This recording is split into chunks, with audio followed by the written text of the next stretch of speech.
Greetings to those who watch below. You're probably wondering why this video has appeared. Well, to cut a very long story short, it's been a difficult year.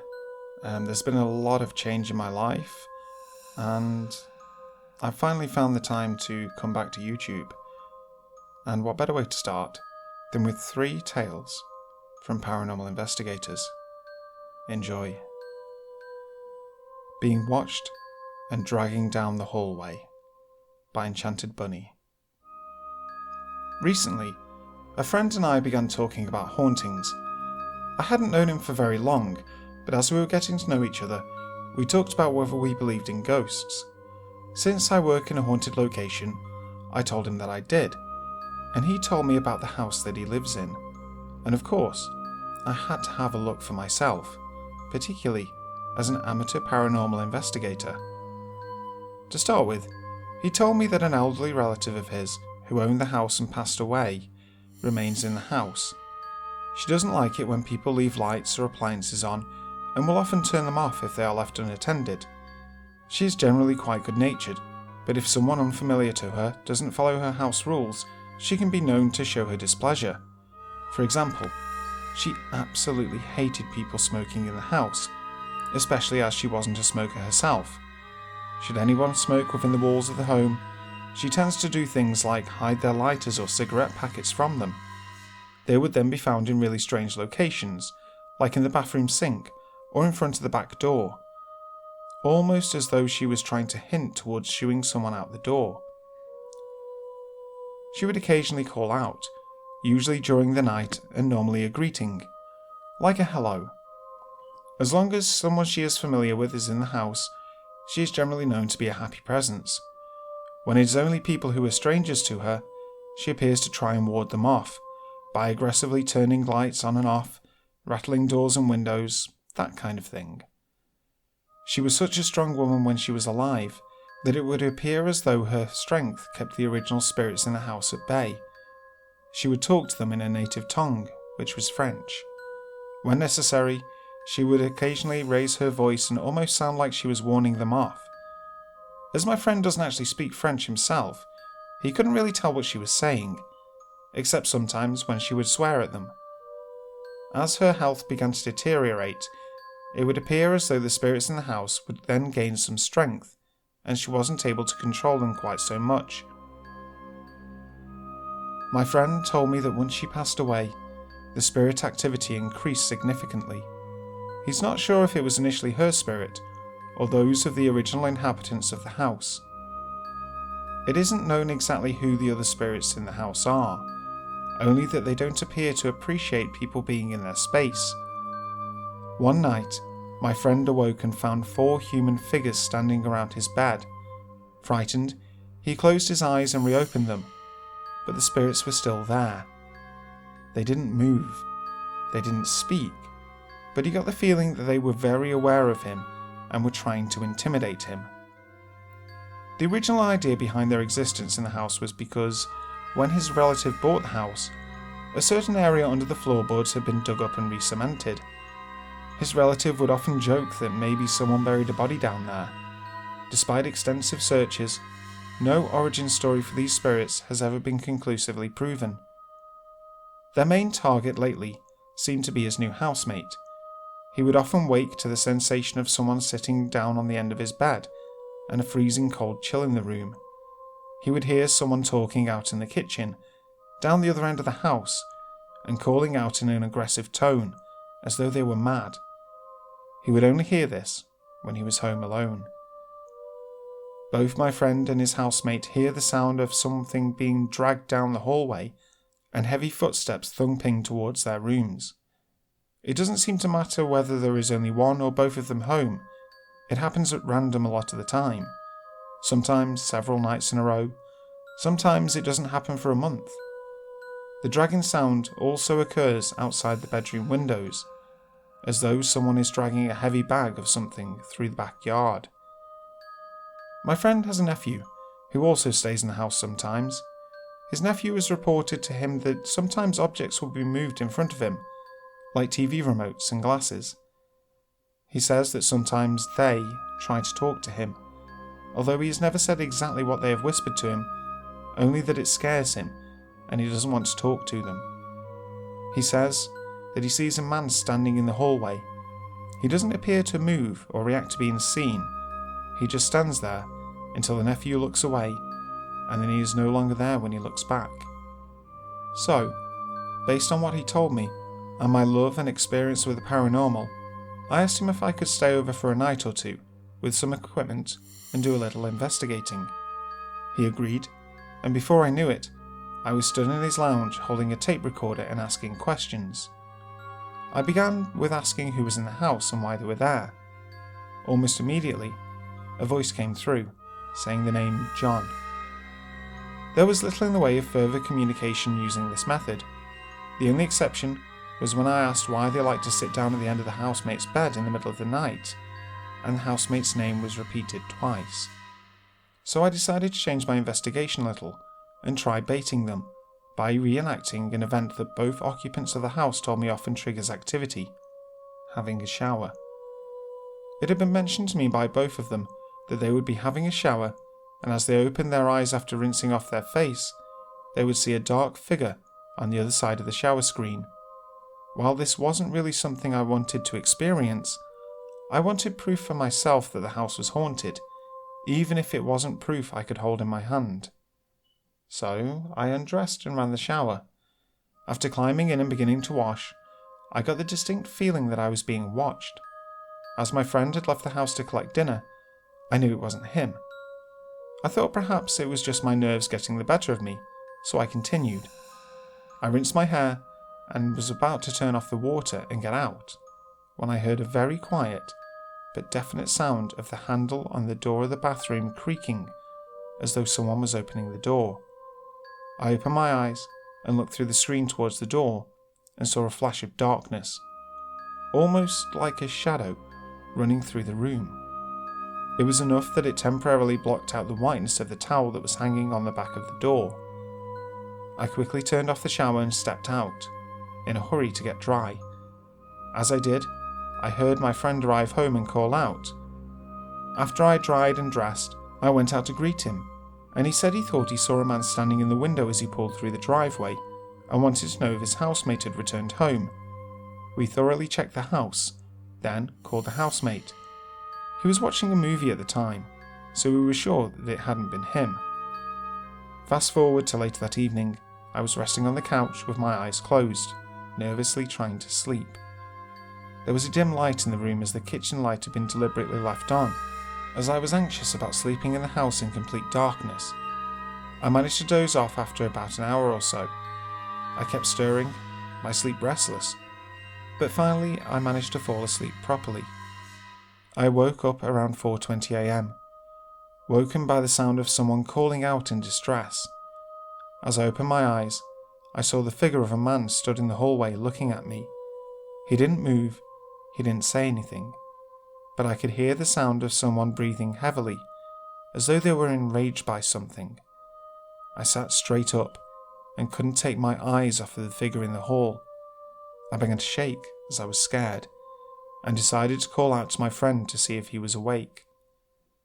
As I called out to him, he turned on his bedroom light, which was down the other end of the hallway where I had seen the figure.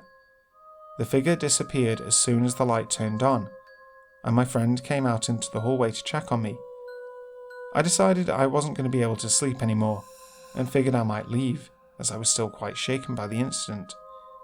As much as I had expected something paranormal to happen, I didn't expect to feel threatened or endangered as I had. As I was packing up my things and getting ready to go, my friend and I were talking about what I had seen and heard.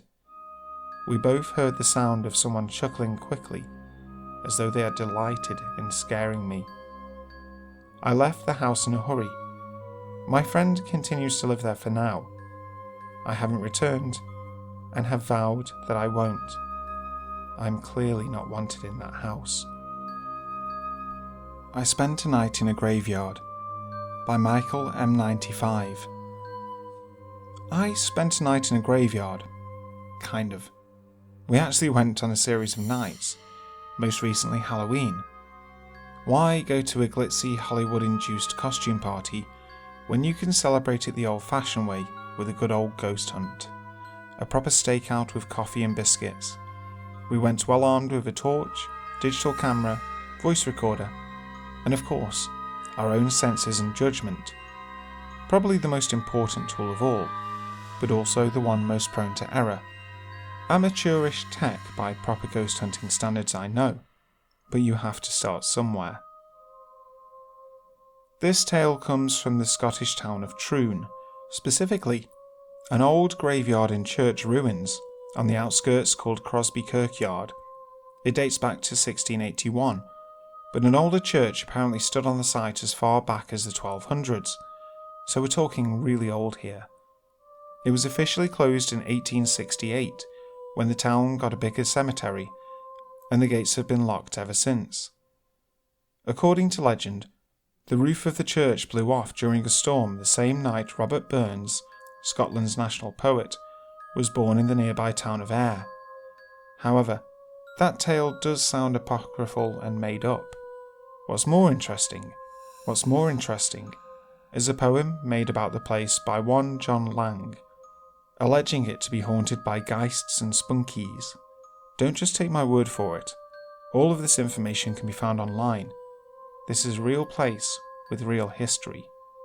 If you know the local area well enough, there are a few ways to get there. The most direct being through the woods. The gate is permanently locked and the wall more or less insurmountable, though there is a way in by standing on a tree stump around one side and mounting part of the wall. A cemetery at night was a petrifying thought when I was younger, so simply being there in the dark felt like something of an achievement. The hardest part was probably entering. You're never sure what's on the other side of that wall. I almost had to remind myself that somewhere in here was the resting place of a one-time assassin named David Hamilton, though most say it was really his brother who was guilty and that David was just part of the plot, but that's another debate. My photos were fairly spooky in themselves, showing dark trees and ruins looming up against a grey sky, not to mention the jagged metal of the cemetery gate. But there was nothing out of the ordinary, a few dust specks maybe. Then I set down my voice recorder and we exited the graveyard, hoping to pick up something in our absence, and returned half an hour later. Just as the novelty of it all was wearing off, we took a seat on an overturned gravestone and were staring at the stars when a white streak of light came zooming past right above us. My friend thought that it might be a shooting star, but it seemed much too low and small. Shooting stars travel in an arc, whereas this light just shot straight by in a perfect line. It was weird, and it was about to get even weirder. As we set out on our way home, another one of these lights appeared just over the ruined church, zooming into the tree line. It was lucky I turned my head round at the moment to catch it. I wonder how many lights there were that we didn't see. There was no doubting it this time. It was way too low and minuscule to be a shooting star. I can only describe these lights as tiny white balls or globes which travelled very fast. Either it was a ghost, or I witnessed a strange light phenomena, possibly something similar to what we might now call will-o'-the-wisps, or something we don't know yet. Maybe these lights were the spunkies reported in John Lang's poem centuries earlier. Spunky is an old Scots word which basically means a strange light or glowing. The following evening, I listened back to the audio from my voice recorder, all 27 minutes of it, and I did find something, however faint. In between the gentle wind and car noises is what sounds like a tap, followed by 3 or 4 footsteps. I rewound and compared it with my own footsteps at the start of the recording, and the sound was practically identical. I also tried reproducing the tap sound by touching the screen of the phone and playing it back, and that too sounded similar. The whole segment is unique in the footage. Was it simply another person, you might ask? Well, although a main road runs nearby, barely anyone walks this way, especially at night. It's a bit out of the way. Type in Crosby Churchyard on Google Maps and you'll see what I mean. I think it's a pretty fair assumption that we were the only weirdos going into this place at night. I suppose the likeliest explanation is an animal, but the footsteps sounded too slow and heavy to be a squirrel or rabbit, though that's just my own personal judgment. Witch Hunt by Ghost Hunter. This was back when I used to ghost bust with my friends, and was one of the first times that I went ghost hunting. Usually I would go to this old historical war marker that's just outside my town that I used to visit during childhood field trips that's 30 minutes out of town. But there's an old cemetery a few miles down the street that we decided to go to on this trip. I was at my friend Aaron's house playing video games with him on the couch in his living room when he brought up the idea of going on another ghost hunt, which I didn't hesitate to agree to. He also suggested that we bring another person along with us, and since Caitlin, my best friend, was out of town at the time, I chose Braden. He also didn't mind going since I had recently gotten him into ghost hunting. We all met up at the fanciest McDonald's in town about midnight and discussed what we would be doing and where we would go. Aaron suggested we go somewhere different, so I suggested the cemetery down the street from the fort that we usually go to. They agreed, and we were on our way, arriving at the gravesite a little after 2 a.m. The gate was usually sealed off, but there was a low point in the gate that you could literally just walk over. We turned on our flashlights. I didn't bother with my ghost app on this hunt because it was a new place for me. I like to just walk around and get the feeling of an unfamiliar territory before I decided upon the app. So, for now, I kept it away and used my flashlight. There were many graves. Old ones, new ones. All three of us had split up and went our own separate directions the moment we entered the gate, to cover the whole grounds quicker.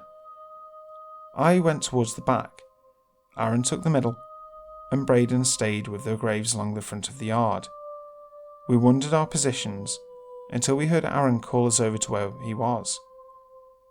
There were 2 graves, enclosed in a gate, separating them from the rest. There was a normal-sized stone, and a rather small one. I threw out the possibility of them being the owners of the graveyard, and Aaron quickly corrected me. He started to explain the real reason why he had wanted to come to this specific graveyard, because of these 2 graves. In the middle of the site,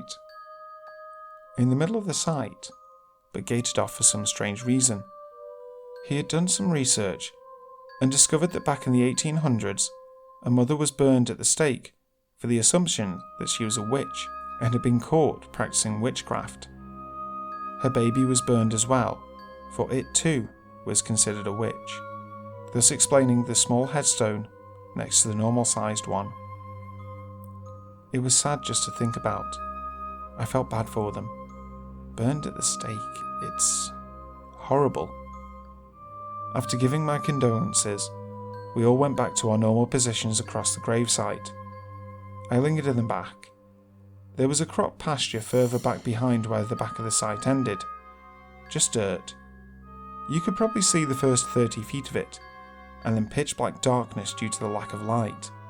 It was eerie, like looking out into the void.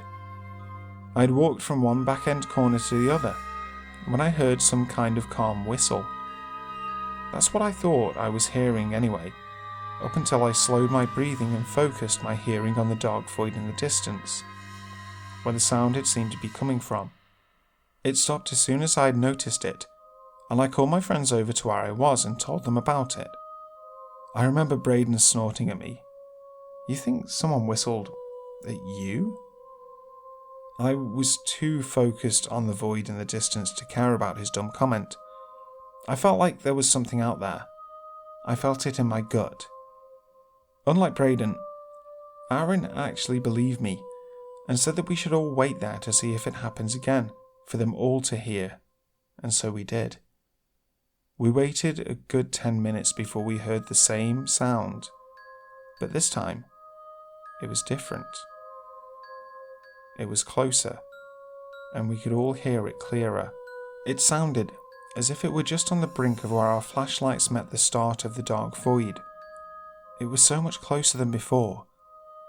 The thing that made us all stop breathing and moving all together was what the sound really was. It sounded like a woman sobbing to herself. None of us could believe what we were hearing. Surely there wouldn't be a random woman out here in the middle of a huge open pasture sobbing to herself. It just didn't make sense. Yet we were too afraid to move. We stayed as still as we could until the sobbing had an abrupt pause in it, as if we'd been noticed by whoever it was. We were terrified. It was as if we couldn't see it, but it could see us. Aaron had whispered, "Guys," and we both turned our eyes towards him. He had the most absolute, freakiest, frightened face that I had ever seen on anyone. It was as if he were looking at it and we couldn't.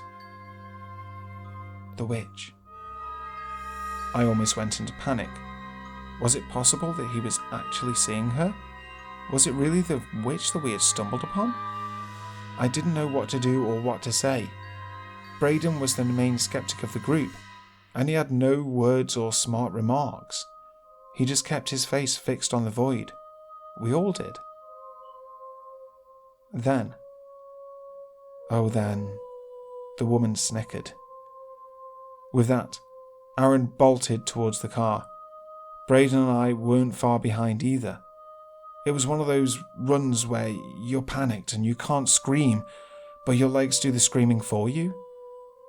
It was probably the most awkward silent sprint ever, but we were focused on getting back to the car. We were terrified. I asked Aaron the moment I started the ignition and drove onto the street if he saw her, if he saw what she looked like. He said he didn't, but he could feel what she looked like, and it was the most terrifying feeling ever. It was one of those things that you couldn't explain in detail. He said all he saw was images upon images. When we were back at his place and calmed down a bit, we started drawing conclusions, and Braden and I, being the skeptics we were, couldn't find any reason for a random woman to be out in the middle of a dirt crop field crying to herself, by herself, half an hour away from the town. It was illogical. After doing some research about the site, it surprised me to see that there had been a report on the same mysterious crying coming not from the void, but from the graveyard itself. A man and his wife were going to enter the graveyard during the day to take pictures when they heard the crying. It sounded like it was coming from the far end corner of the graveyard. Assuming that there was a woman grieving there over a relative or friend, they wanted to let her have her moment, so they left. As they were driving by the graveyard to go back home, however, they didn't see the woman anywhere. They didn't see anyone at all. Was it possible that we had come into contact with the same spirit who was burned at the stake? Did she target Aaron? These were the thoughts that we kept constantly asking each other throughout the night, in hope that the other would have a sure answer for it. The main question in particular was the woman's snicker. It was as if she was laughing at us. Could it have been a trap?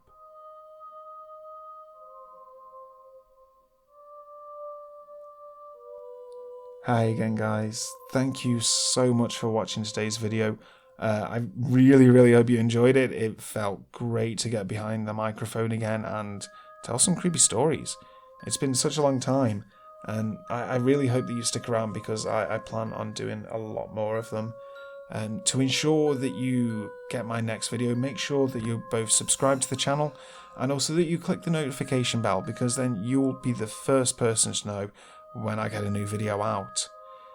If you've got a good idea for a video that you'd like to see, or maybe your own personal story you'd like to tell me, please feel free to leave a comment in the section below. Also, contact me on Twitter or via my email. They're both in the description box. Also, just so you know, this was recorded on Friday the 13th, on a full moon that's a harvest moon that's not going to happen for another 40 years. You can't get much creepier than that, guys. So, until next time, sleep tight.